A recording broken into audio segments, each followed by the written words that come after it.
What is going on, my Super Sandwiches? Rhymestyle here, and today I'm joined by Thundershot, and we're going to be discussing the feedback for Dragon Ball Xenoverse, because based on how it's received is what's going to happen when the sequel to Xenoverse happens, if it happens, which most likely it will happen because it sold pretty well.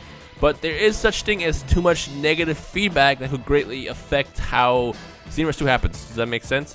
So before we start, one way I'm going to lead into this video is by talking about Tenkaichi 3, which is considered one of the best Dragon Ball Z games of all time. And I know there's Budokai 3 and then there's Tenkaichi 3, but for now we're going to talk about this game specifically because what I believe happened after Tenkaichi 3 is a great example of how we don't want to send feedback across, if that makes sense. So if you guys remember, Tenkaichi 3 was an awesome game. Tenkaichi 4 happened. Tenkaichi 4 is Ultimate Tenkaichi, and the reason why Ultimate Tenkaichi is so bad is because there was a lot of complaints that came out of Tenkaichi 3, which resulted in Bandai Namco ordering the game to be more dumbed down. Tenkaichi 3 is actually considered very quote-unquote difficult to pick up and play, and because of the feedback that they received from the community back then, they gave us basically rock, paper, scissors, Ultimate Tenkaichi. So that's what happened with that game. Ultimate Tenkaichi is Tenkaichi 4. It's just people don't realize that because the name sort of changed, if that makes sense.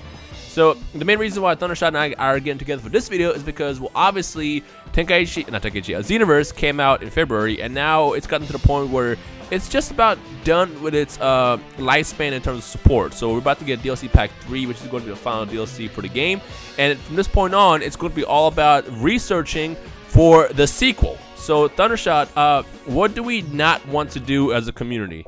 As a community, I think feedback is definitely needed. That's how game companies, especially guys like Dimps and the people making this game, Bandai Namco, that's how they decide what they're going to do with the next game, right? They try a game, let's just say Battle of Z, for example. Battle of Z, there's not a lot that could have helped Battle of Z. Battle of Z was pretty much a pile of dog shit. We told them that, well, hold on, let's start with Ultimate Tenkaichi, right? People didn't like Ultimate Tenkaichi, so what do? They scrapped the entire idea behind that game style. They came out with a new one. It was Battle of Z, alright? They hit us with Battle of Z. Nobody liked Battle of Z because that game just wasn't done well. There wasn't a lot that could save it. We say this pile of dog shit. They scrapped that. They give us Xenoverse. Now, Xenoverse, a lot of people will tell you, is a very, very good game, especially compared to what we've been getting. But it seems like a lot of the community anymore is reaming it and almost saying that, like, it's bad, it's really bad. And the feedback that might come across these game developers is that it's so bad, we don't want a Xenoverse 2, we want you to scrap this idea and try again. And that is not what we're aiming for. At least that's not what I'm aiming for.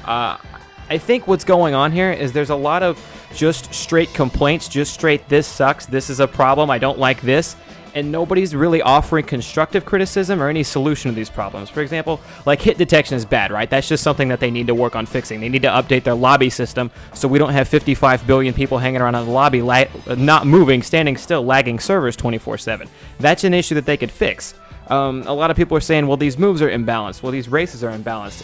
And then they just say that makes the game sucks. They don't offer solutions to how exactly these things could be tweaked where we could still keep Xenoverse, because what they're not seeing is a lot of the positives, a lot of what we like about Xenoverse, and a lot of what we would want brought back if they make another game. But even these positives that we gotten with Xenoverse could result in negatives with this game. So for example, another one that I always see all the time is, there's so much spam in Dragon Ball Xenoverse. Okay, let's actually consider, let's actually take a second to label or define what spam is. Spam, actually the best example for spam is when the game first came out, people will go Super Saiyan and literally just sit there throwing death balls over and over again because you couldn't dodge the move at the time of how it was developed. Now the bug there was death balls could curve and it was almost impossible to dodge it, so that was the problem with there. But sitting here going Super Saiyan and throwing death ball over and over and over and over again, that, my friends, is spam. Spam is not using super attacks over and over again. So for example, if I'm playing and I'm getting shot out by a bunch of blasts and I'm using Phantom Fist all the time to get out of the way, that's me playing strategically using a move that I equipped so I can dodge a move. That is not me spamming the move. If I'm using instant transmission to jump left and right across the map, looking for an opening to attack whoever I'm fighting, that's me using strategy to figure out how to jump into a match. That's not me spamming. And even sometimes I see people who want to see others only use melee. When somebody's using melee, technically that's spam too. It's like, what is spam? Thundershot, like what is spam to you? Because I know you did that video with Virgo Deride. You guys kind of discussed builds and stuff, but what do you personally define as spam?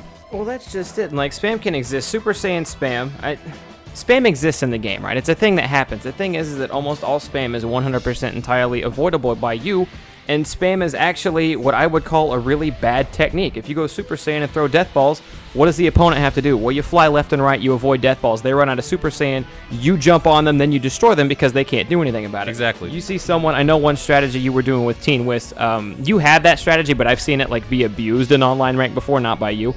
Instant transmission into ill flash, which ill flash is just a straight instant ki blast that blows people up. Right. What do you have to do with that? You see them instant transmission 3 or 4 times hit you with the ill blast. You know if you grab right after the instant transmission, you've caught them. And Or every even time go they instant left. transmission from there on out, you just throw them that way. Or for that one specifically, even go left. Because the thing about ill flash, it fires left to right. So if you're flying in the left in a circle going like toward the left side, you'll get hit by it every single time. But if you go the other way, you get out of it. So another point that I want to bring up is every move in this game has a huge weakness, and I'm going to exploit Sapphire Destruction for a second right now, because Sapphire Destruction is probably actually the worst ultimate to use in the game. It's cool because it can be very rewarding, especially if you have 100 ki blasts, but because you're open and you have those invincibility frames, when you're done doing that move, and so far the special beam cannon, you are not dodging it. There's nothing you can do to save yourself from the move. And actually, I uploaded a video a couple days ago where I showed you the punishment someone can get from Sapphire Destruction. If you're tired of people using Sapphire Destruction, equip special beam cannon, which by the way, you should have that equipped anyways because it's a really awesome move. But like my point is, every move has a weakness to it. There's no move currently out right now in the game that's so overpowered that it can't be, countered. So Point being, spam should never be a complaint of yours. If you are getting spammed by an opponent, if you think their spamming is so bad, they're just doing this same move over and over and over again, then you should be thankful, because like we just said, there's a way around every single move, and if you find out what that weakness is, you should be able to beat that person no problem. Yeah, exactly. I mean, I probably play this game way more than anybody. If you look at my hours in the game, it's probably going to be in the hundreds easily. And in my time playing online, which is pretty much 90% of the time, I've never had a match where I was like, wow, that was really annoying. No, I take that back. Actually, the only time I do get annoyed is every now and then when you run that one person just kind of stays back and doesn't let you get near them. However, to beat those guys, you can give them a taste of their own medicine and just take a capsule right before the match ends, and then you end up winning. Oh but like, my god. For the most part, which is funny as hell, by the way, they get so mad about that. It's like, you just spent the entire match running in circles, and you hit me once. Like, you were trying to run out the clock. My point our point is the game, even though there's a lot of overpowered builds or powered attacks, there's a lot of weaknesses that a lot of people don't think about. And just because you run into that one person that has a really powerful build that has strategized their entire fight style around whatever they created, doesn't mean that the game's broken. It does not mean that the game is, quote unquote shitty and then we need something else next time around. It just, just think about the feedback that we are sending to Bananako, because what they're going to see is they're going to get online, they're going to see the complaints, and be like, you know what, I don't think Xenoverse 2 should be like this. I think we should make it Ultimate Xenoverse. It's essentially, Ultimate Tenkaichi. Dumb it down a bit. Yeah, and we kind of got off topic a little bit, but the point of this video is just be good with your feedback. Don't just give straight complaints. Tell them make sure to throw in what you like to, make sure to give in constructive criticism. Well, I don't like this about the game because but they could use this to fix it. I have a video coming out with Virgo Durai soon where we kind of explain the races, and there might be imbalances in theirs, and how we don't necessarily like the clothing system. What you're also going to hear us talking about throughout that entire video is solutions to these problems, things that we would want to see in a Xenoverse 2 we would like them to implement. We want them to build on top of what they already have, because I don't know about you guys, but I do not want them to scrap Xenoverse and give us something new, or give us Ultimate Xenoverse or something like that. They are going to hear the loudest. I mean, it seems like these game developers, they usually hear the loudest people giving reviews on their games, giving critiques about their games, and typically the loudest people are the most negative ones, and that kind of sucks, because Xenoverse did a lot of things right, and I would like to make sure that this doesn't get completely scrapped as an idea as a whole. And just remember, Tenkaichi 3, the feedback for that game was kind of built up back when the internet wasn't as thriving, I want to say. Like, it's not like, everybody had Twitter where everybody was just constantly tweeting, complaining. Not everybody got on YouTube and complained about it. They got feedback for Ultimate Tenkaichi, like, actually Ultimate Tenkaichi came out, what, 2010, something like that? They got feedback for Ultimate Tenkaichi probably somewhere around 2007, 2008, where social media wasn't as huge. And now imagine now what they're getting, where it's like people are really loud. Everybody has a megaphone, and everybody's screaming into it saying X, Y, and Z, but no real solutions, which is going to result in a very different game next time around. So just think about what's happening. There you go. That's pretty much it. Just when you give feedback, just make sure that, like, if you really don't want a Xenoverse, give all the negative. If you don't really want a Xenoverse 2, give all the negative feedback in the world. But if you like what they did and they're on the right track, because this was head and shoulders above Battle of Z or Ultimate Tenkaichi or anything we've gotten in a while, and that's just something that we kind of wanted to make sure we kept. Yeah.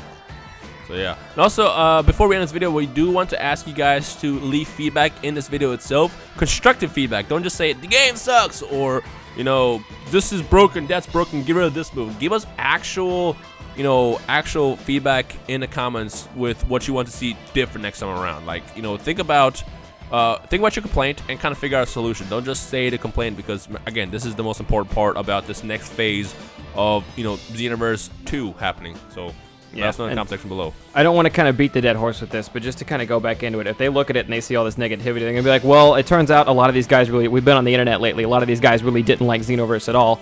So I guess for the next time, we don't really try a new different story mode. We kind of just go back and make them go through the regular DBZ story mode like they've done in every game since the beginning of time. And I guess customizable characters was a decent idea, but they didn't really love it because they said all the customizable characters were broken. So we're just going to kind of ix customizable characters for the next one if that's cool. And then they also complained that there wasn't enough characters. They wanted more people from Dragon Ball and Dragon Ball GT. Well, game's memory, you can only put so much memory into a game, and I guess we're going to have to fill up 80% of that memory with a bunch of cloned characters. That are just kind of the same copy-paste people with different skins on, so that way they can get characters from Dragon Ball as well. And then that could be the next game we get, if that's all they hear. Yeah. So, constructive feedback, folks. Constructive feedback. But yeah. But I mean, again, you know, my opinion is Xenoverse, to me, is the best Dragon Ball Z game we've received yet. You know, it has a lot of potential for Xenoverse 2. I honestly feel like they built the right skeleton. So when Xenoverse 2 does happen, if they take what they currently have and kind of improve over everything else that's wrong with it, Xenoverse 2 could be the greatest Dragon Ball Z game of all time. It could be the greatest. Because remember Tenkaichi 1? Tenkaichi 1 was a bad game, but then Tenkaichi 2 was incredible. Like, the improvement, I want to see that happening in Xenoverse 2. I don't want them making Ultimate Xenoverse. So that's all I'm going to say. So yeah. Yeah, Thundershot, you got anything else you want to say before you end this video? No, I mean, I agree with you. If they fix some of the problems that they have, like some of the things we've listed, but build on Xenoverse, build on what they already have here as a game, and just make it bigger and better the next time around, yeah, that could definitely be one of the best games in anime history, or in gaming history for that matter. Yep, this is true. Alright, folks, so don't forget to leave a like below if you enjoyed today's video. If you have any questions, comments, or feedback in general about Xenoverse 2, let us know in the comment section below. My name is Thundershot. And I'm Rhymestyle. And we'll see you guys in the comment section below. Peace.